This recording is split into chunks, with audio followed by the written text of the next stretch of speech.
Здраво на сите и добре дојдовте во уште еден разговор на тема театарот во време на пандемија. Мојот денешен соговорник е Сања Арсовска, актерка во Драмски театар Скопје и претседател на Синдикатот на култура. Здраво, Сања. Здраво, Слагена. Добре дојде и ти благодарам што ја прифати поканата да бидеш дел од овој серијал разговори. Баш ми е драго што сум дел од еден вака чуден начин на дебатирање, разговор, конференција или што и да е, и се надевам дека барем на овој начин ќе се слушне и мислењето и гласот на уметниците и дека ќе се изнајде решение за ситуацијата. Разговорите со сите мои соговорници ги започнувам на сличен начин, со исто прашање. Што значи да се биде театарски уметник? Во твојот случај, што значи да се биде театарска актерка во време на пандемија? Како го доживеа прекинот на работа на театрите и како ти минаа првите полициски часови? Па види ми требаше добра психичка подготовка во однос на полициските часове и во однос на помирувањето на тоа дека од денеска нема да можеме да играме на сцената, а тоа ќе трае и до не знаеме кога, си додека трае пандемијата или додека не се стави под контрола со измислувањето на вакцината. Како го прифатив тоа, мислам дека нема театарски уметник кој што не му падна онака тешко, не се почувствува како да е осуденик за нешто за кое што не го направил. Некако нема, знаете како ако во некакви други околности под сосема други услови си спречен да работиш својата работа, дали е тоа ради неподобност или политичко партиско несогласување со твоите претпоставени, ти сегогаш можеш да најдеш начин и друг облик или механизам преку кој што ќе можеш да твориш. Но во овој случај не постои такво нешто. Мислам да сакам да кажам во некакви алтернативни простори, а не во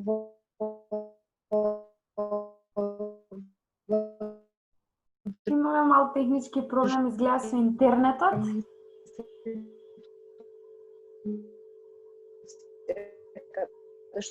Јас те изгубив, Сања те изгубив, малце со интернетот има проблем, се смрзна сликата. Сега во тие алтернативни простори се исто така спештање. Јас кај мене се отворена сликата, кај тебе е смрзната. Не знам што се случи. Сега е добро, сега сме назад, да. Ќе мораш од почеток. Не скрос од почеток. За последно волна, така? Еве тоа дека да речеме да беа нормални здравствени околности, а причината за тоа да не е актерот активен во својот матичен театар да е друга, мислам да е да речеме политичка или не знам, несогласување со естетските амбиции на раководството во театарот, па имаш избор да сработиш нешто надвор од театарот во некаков друг алтернативен простор, што не е случај во време на пандемија. Значи во време на пандемија сме ограничени да работиме било каде што ќе имаме жив контакт и со партнерот и со публиката, така што се е сведено да ги користиме придобивките на 21 век, односно интернет. Да. Како, еве, кога го спомнавме интернетот, некако сите професии се префрлија на интернет, сите започнаа да работат од дома, образованието се префрли на интернет и театарот до некаде се префрли на интернет. Колку може театарот да функционира во овој сайбер простор според тебе? Особено кога велиме, нели, често се вели таа дефиниција, театарот е сега и овде во непосреден контакт на публиката со актерот. Како ги доживуваш сите овие проекти кои што излегоа во изминатиот период, а се создадоа при тоа почитувајќи ги сите протоколи за однесување, значи актерите изолирани едни од други, изолирани од режисерот и изолирани од публиката, па затоа и преселени на интернет просторот, на овие интернет платформи. Веќе ги издвојам тој и таа од Велешкиот театар во режија на Дејан Дамјановски или пак Илузии во режија на Нела Витошевиќ или ред други интернет перформанси, виртуелни представи, терминологијата уште не е утврдена, кои што излегоа во екот на оваа пандемија? Значи, прво, јас сум еден од тие уметници кои што кажува дека театарот треба да биде во чекор со времето, затоа што да, театарот обстојал долги години, кои што прво се појавил како еден основен медиум преку кој се носела некаква порака, се уште се носи порака, ама некако сега информацијата многу побрзо патува него што патувала пред 300, 400, 500 години. Така што сум за тоа дека на театаров треба да се надградува и дека во денешно време дека треба театар да ги има сите оние технички, технолошки можности за да може да се случува магија, особено заради тоа што новите генерации се навикнати на други бои, на други графики и не можеме ние да ја одржиме публиката со шкрипење на сцени и со 3 рефлектори. Значи, театарот по прашање на тоа, на техничко-технолошки развој и како треба да се развива и да се инвестира во тоа, но ние како мала земја и имаме 1-2 театри кои што ги имаат тие перформанси, останатите не. Значи, воопшто немам проблем со тоа дека театаров треба да се најде некаков друг правец, односно да се префрли на некаков друг медиум, ама нормално како актер кој што за да функционираш и треба публика, тоа соочување ми представува некаков страф. Ми представуваше страф и кога ја гледав пред премиерата на Илузии на Нела Витошевиќ за тоа како сето тоа ќе изгледа и како тоа јас како публика ќе гледам представа на некаков сосема поинаков медиум, исто претпоставам го имали и актерите како сето она ќе го пренесат на публика која што е зад екрани. Мислам да се разбереме, театарот е тој кој што е во публиката и театарот е жива уметност и како таков треба да обстане. По прашање на тоа дали треба да се случуваат онлайн проекти, јас така би ги нарекла онлайн проекти, да. Но тоа да не биде долгорочно, се разбира. Мислам дека должност е на сите театри, доколку институционални дел од институционалната култура, доколку нема некакви протоколи, доколку состојбата со COVID-19 до крајот на годината не се поправи, мислам дека ќе биде наша должност и одговорност да сработиме сите по една онлайн представа.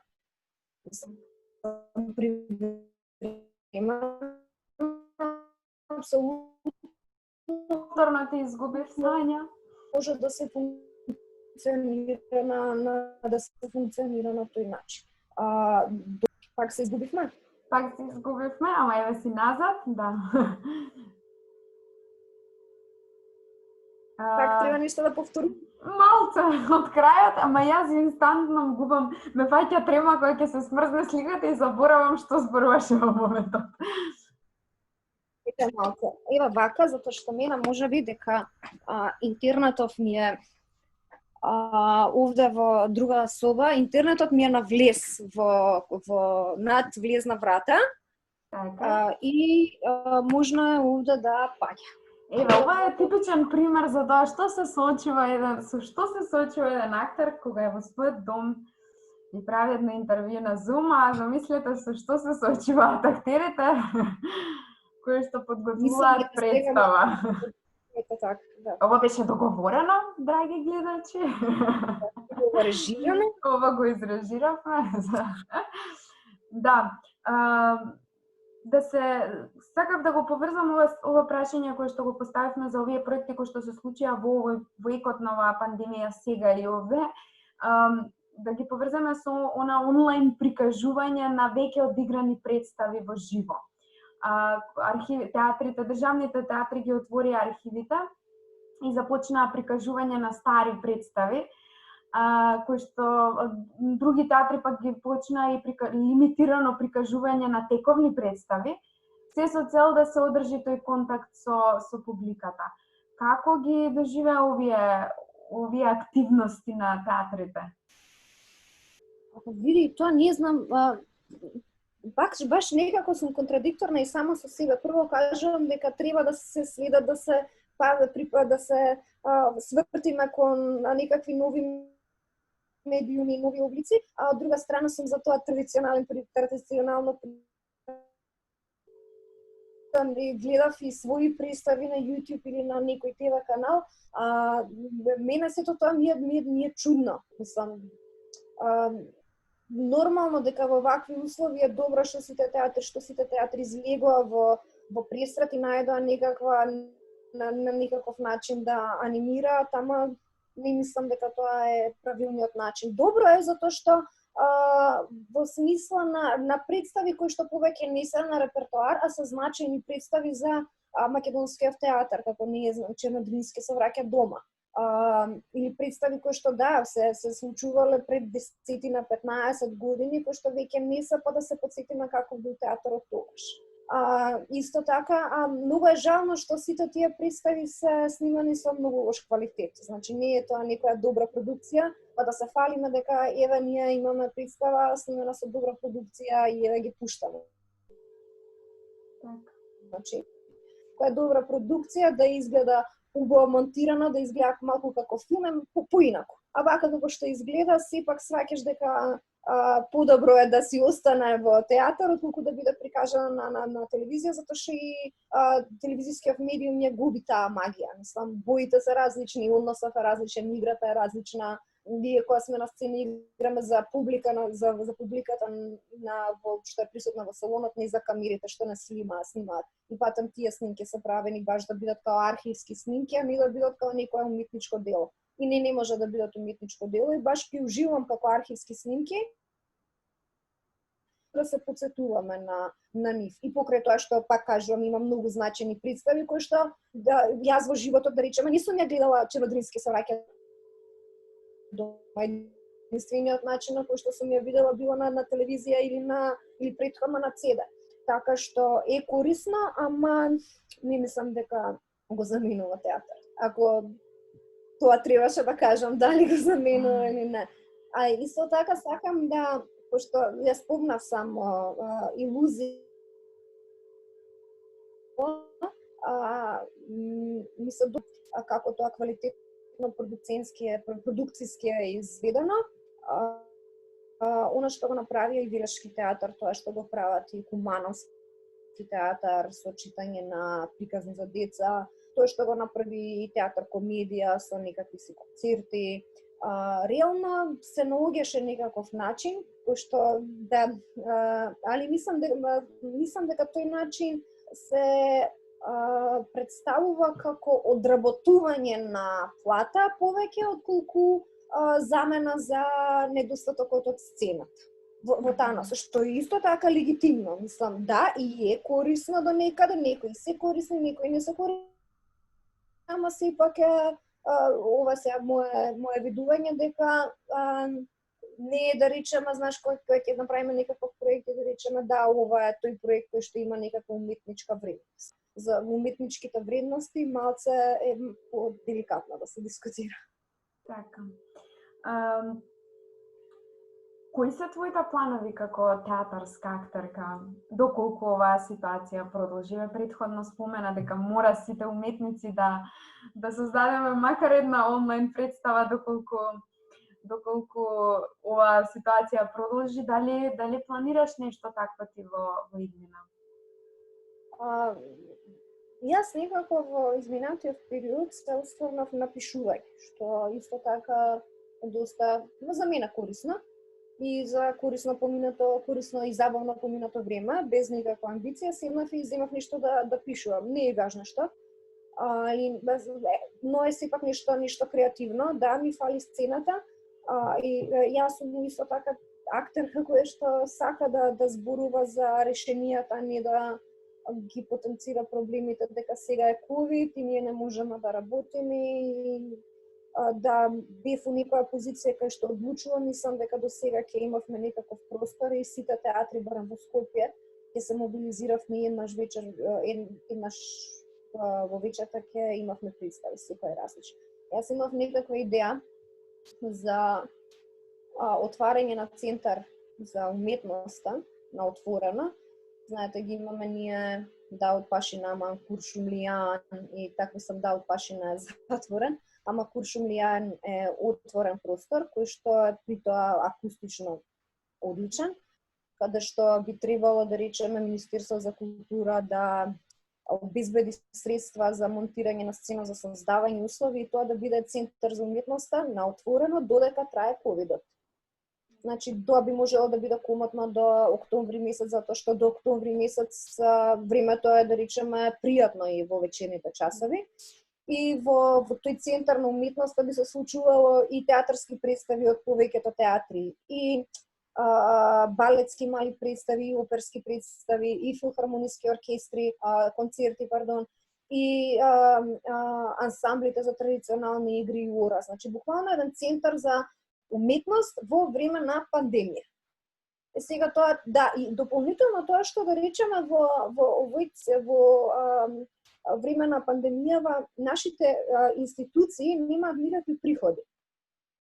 Што е исто така погубно. Ние сите знаеме, мислам, тие што се во уметноста знаат дека театрите со приходите ги покриваат трошоците за одржување на театарот. Сега тие приходи ги немаме, а одржувањето си постои сега. Да, во помали се износите, но секако да немаш како институција никакви приходи со месеци е погубно. На тој начин би се помогнало и на институциите. Мислам, за тоа збориме она кое што постојано го кажуваме дека да, ние имаме пандемијата, ама не треба да се бавиме со пандемијата, туку да се бавиме со изнаоѓање на решенија.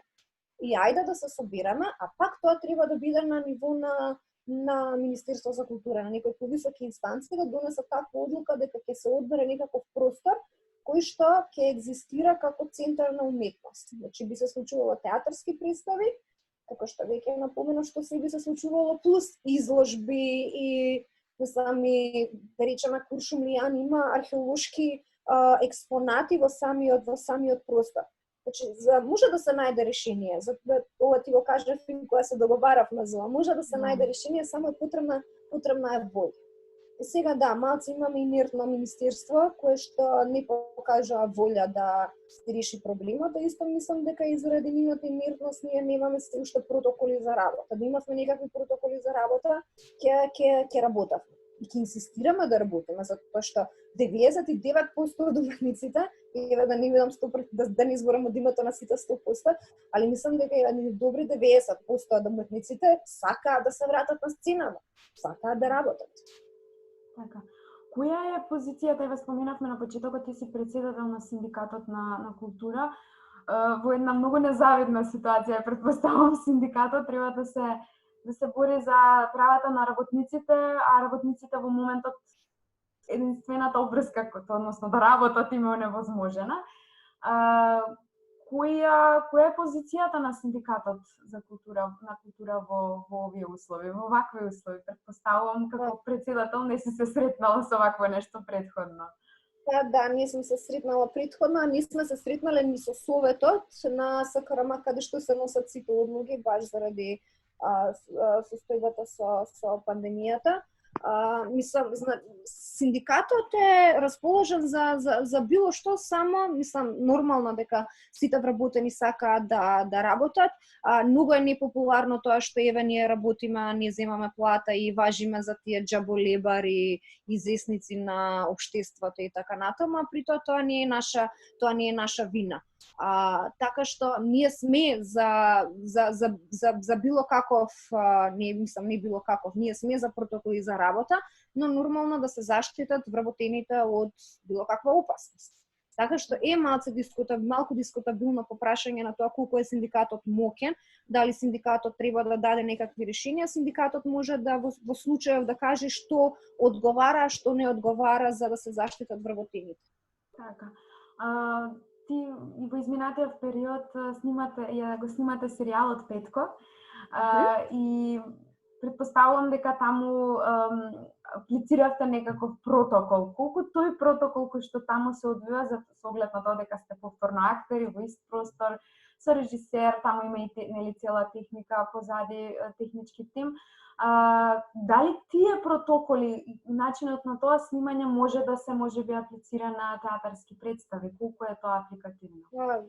Да, со тоа што на снимање немаш публика. Така.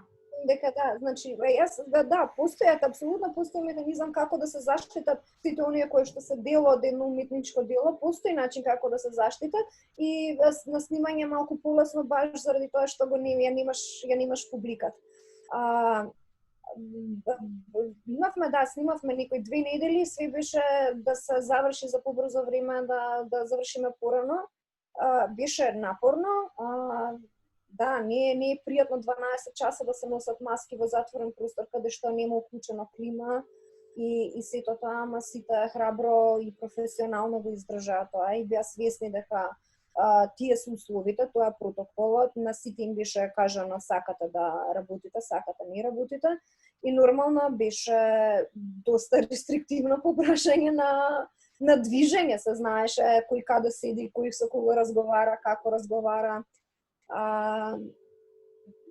Но исто така едно ново искуство, затоа што ова да речеме на Петко е веќе 6-та сезона. Претходниве 5 сезони се снимале во нормални услови и на сите ни беше исто нака ново искуство дека снимаме во време на пандемија во сосема поинакви услови и среќа добро истирав. Да, ви посакувам уште една успешна сезона. Фала. Во овие услови, Сања, кој е местото, улогата и функцијата на театарот во нашето општество? Во овие услови, ќе напоменам. Овие услови? Па не мислам дека условите се различни. Дали во овие, дали во некои други услови. Во било кои услови, театарот е тој кој што ја дава сликата, ја дава критиката, ја дава едуцира, ти нуди некакви вредности, отвара црни кутии, значи дискутира, ти ги решава проблемите или ти ги отежнава проблемите. Не мислам дека сега театарот, улогата на овој театар е да преме представи за тоа како се носат маски, дали треба да се носат маски, но можам да кажам дека репертоарната политика во изминатите години придонела денеска луѓето да не носат маски. Значи, сакам да кажам дека ако театарот ја има онаа основна и примерна цел да едуцира и да воспоставува некакви вистински вредности, да менува јавно мислење, како моки која што би требало да има, денеска не имаше да имаме ние луѓе кои што се неодговорни ниту за себе, ниту за сите останати. Ама не е тука само театарот, тука влијаат има многу фактори општествени и политички. Така. Како би действувале и како би се справувале со оваа состојба големите театарски имиња од минатото кои влијаеле на твојот развој како театарски актер? Како тие големи театарџи би се справиле денес во ова време, во екот на пандемијата, со сите овие технички можности и дистракции што ги нуди 21 век? Не знам како би се справила. Може би седела у кафана и ќе пијат. Не знам стварно како би се справила заради тоа што тие, не знам, функционирале во едно поинакво време, ние функционираме во сосема поинакво време, што е до некаде и корисно, што е за некаде и заради можноста за употреба е трагична, но живееме во тоа време и секој го наоѓа, не знам. Не знам искрено како би се справувала, но можам да кажам дека како ние треба да се справиме, да, ние треба да работиме. Предпоставувам дека и тие би сакале да работат, дека не би останале на статус кво, не би останале на инертноста на некоја институција да им каже кога треба да работат, кога не треба да работат. Знаеш што, лошо е и тажно е што во вакви услови во денешно време ние чекаме некој да ни каже што треба да направиме како уметници. Затоа што и да не е ова, и да не да речеме, и да не се работи во институционален театар, да се собереме јас и ти да сакаме да направиме некаква дуодрама, некој треба да ни даде дозвола. Значи, не бараме, имаме простор, не знам, ќе играме кај мене или кај тебе пред зграда, ќе ставиме 10 столици и ние тоа, значи, колкава и желба да имаме ентузијазам тоа да го направиме и потреба да кажеме нешто, некој треба да ни каже дали смееме или не смееме да го направиме тоа. Затоа зборам дека се чувствуваме како заробеници, како осудени. Ова беше последното прашање до тебе, Сања. Но оставам простор, доколку моите прашања не ги опфатија сите твои размисли на оваа тема, слободно да се доискажеш или да испратиш една порака до постпандемската театарска актерка. Тоа може да биде Сања од иднината, а може да бидат и овие генерации актери кои што ја изучуваат оваа уметност театарска изминатиот семестар, барем на онлайн платформите. Да, значи, драги гледачи, не ги знам прашањата, не знаев дека треба да им се обратам на Сања од иднината, покрај тоа што во мене имам Сањи неколку кои што се во постојана борба, но на Сања од иднината, Сања не знам Сања. Чувај се! Чувај се, одговорна за себе и за сите останати. На колегите наши кои што се се уште, кои што се студенти, кои што можеби им е многу тешко на еден факултет како ФДУ, каде што сите сме поминали и знаеме што значи тоа присутноста и на сите во базените наши, во класата, и на професорот, и односите што ги имаат меѓучовечки и меѓупрофесионални односи, колку е тешко да се издржи ова, но верувам дека они ќе излезат многу похрабри од целото ова. Мислам дека пандемијата некако некои, оние кои што сепак поседувале некакви вредности, оние правилни вредности, пандемијата ги насочи кон тоа дека тие вредности треба да ги истакнат уште повеќе. Така да мислам дека тие се на нив ќе им биде, проаѓајќи низ ова, ќе им биде многу работи, ќе им станат појасни, накако тие отежната борбата, во моменталната борба во иднина некако сваќаш дека подобро е кога по потежок пат си стигнал до нештото. Тоа е слагено. Ти благодарам многу. Уште еднаш што ја прифати поканата и што беше дел од овој серијал. Ти благодарам. Ти посакувам убав ден. Фала ти, Тива. Чао.